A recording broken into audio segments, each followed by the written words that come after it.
Quero nesse momento inicializar um estudo baseado num texto meu, que está até à disposição na internet, que fala sobre o homem, a capacidade do homem interferir na natureza, tanto de si como no mundo exterior.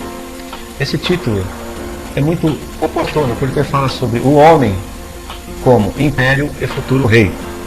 Todo ser humano carrega consigo um vasto império. O império é constituído de, no máximo, um imperador, alguns governantes e dezenas de agentes. Toda nação ou império existiram antes dentro de um homem. Nenhuma nação ou entidade se iniciaram por si só ou existiram por si só. Antes foram projetadas no imenso império antropocêntrico, ou seja, dentro do homem.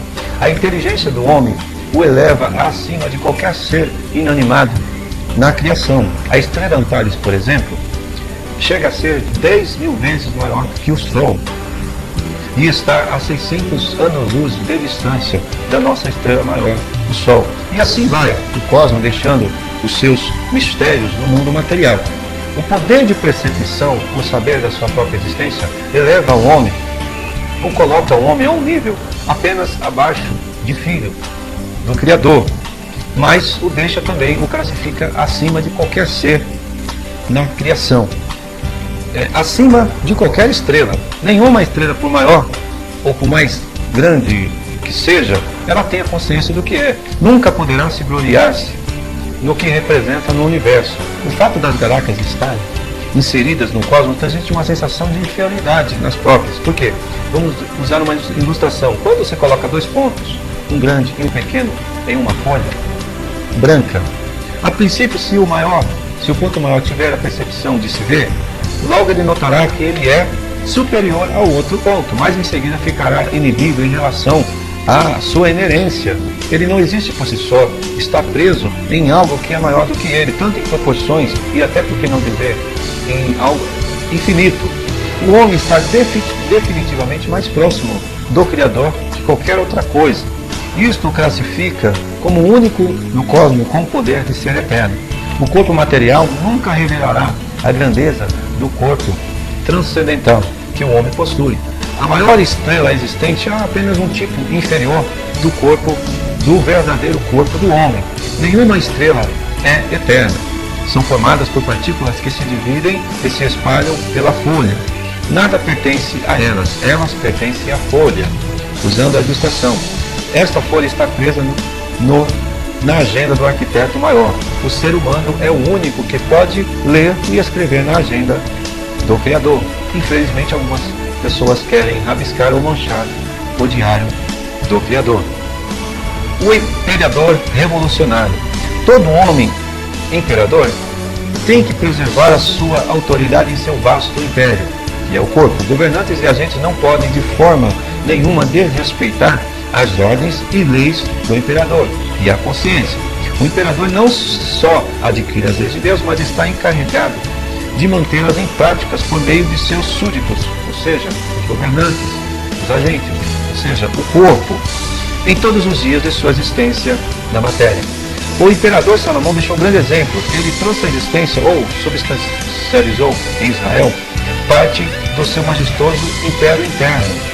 O império interno, sendo ficção ou não, ele influencia no corpo e em todos os outros mundos existentes. Agora, um assunto interessante aqui, a ignorância, que é uma atitude de animais irracionais. Vamos analisar os animais como são. Os animais irracionais sobrevivem apenas por ações dos agentes, ou seja, dos seus membros. Eles conseguem seguir uma intuição. Jamais algum animal coordenou conscientemente as suas ações. Neles não há possibilidade nenhuma de estabelecer um império, ao contrário do homem. Seus impulsos são coordenados pelos agentes da vontade. Ele sentiu a vontade, então assim ele age. Sobrevive devido a uma iniciativa automática de seus governantes e seus agentes.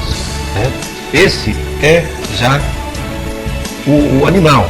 O homem que é ignorante, ele sobrevive por iniciativa automática dos seus governantes. Ele é quase um animal irracional, ele não usa sua consciência para condenar. Uma pessoa ignorante vive em função de obedecer outros imperadores, seja por meio de qualquer outra coisa. Esta nunca foi a vontade de Deus para o homem. Infelizmente, o pecado invadiu a vida, trazendo esta consequência no império interno. Assim como existem grandes impérios que trabalham pela verdade e outros vão de encontro com as hostes da maldade. Todos têm o livre-arbítrio ou a liberdade de administrar de forma que convém, mas todos prestarão conta naquele grande dia, o encontro com o Criador.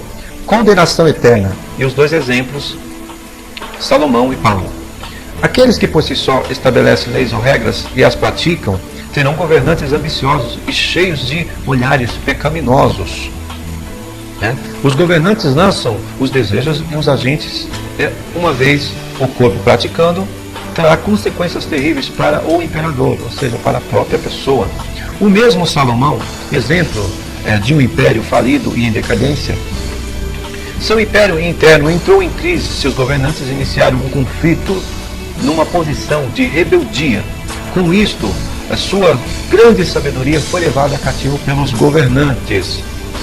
E o grande imperador se vê agora subjugado a ordenanças de governantes do seu interior. Os agentes são responsáveis pelas ações ou impulsos. Quem são os agentes?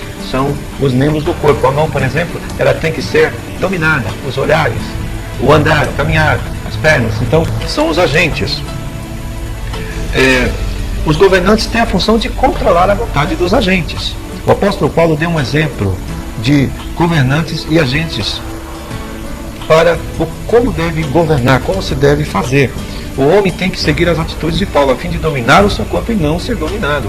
Um bom imperador determina as ordens aos governantes e esses, por sua vez, controlam rigorosamente os impulsos dos agentes. Os agentes são extremamente carnais.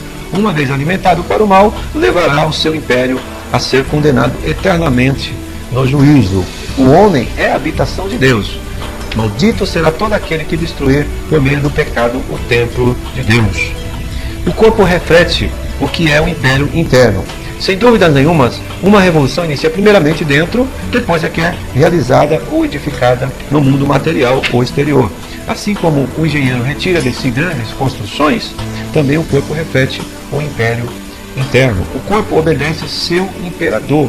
As ordens e leis dadas por Deus ao imperador são administradas pelos governantes e praticadas pelos agentes.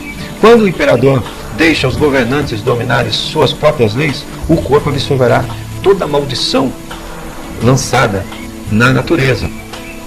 Para evitar tais decadência, os homens têm que retomar o controle de seu império com a intervenção do Criador. Sem a ajuda de Deus, é vão qualquer tentativa de reconstruir o império. A glória do corpo futuro. O Criador deve estar ligado em todos os processos de criação e sobrevivência do império.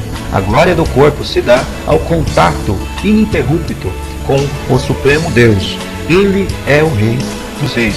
O sucesso do homem se dá à obediência do imperador em relação às leis divinas. Só reinarão com Cristo aqueles que venceram. Guarda o que tens, para que ninguém tome a tua coroa. Ao que vencer, lhe concederei que se assente comigo no meu trono. Esse, quem diz essas palavras, é o Senhor Jesus Cristo, aquele que recebeu todo o poder nos céus e na terra. E ele ainda diz mais: lhe darei a estrela da manhã e poder sobre as nações. Palavras do Filho de Deus, livro de Apocalipse, confirmando a posição do homem na sociedade, a posição do homem no cosmos, no mundo, no universo, é essa, de receber poder de Deus para governar, para tomar posse, para reinar, para estar agindo no reino de Deus, como um grande imperador, tanto governando a si próprio, também governando o seu exterior, as ocasiões, as situações que o envolvem. Amém? Deus abençoe a todos, em nome de Jesus.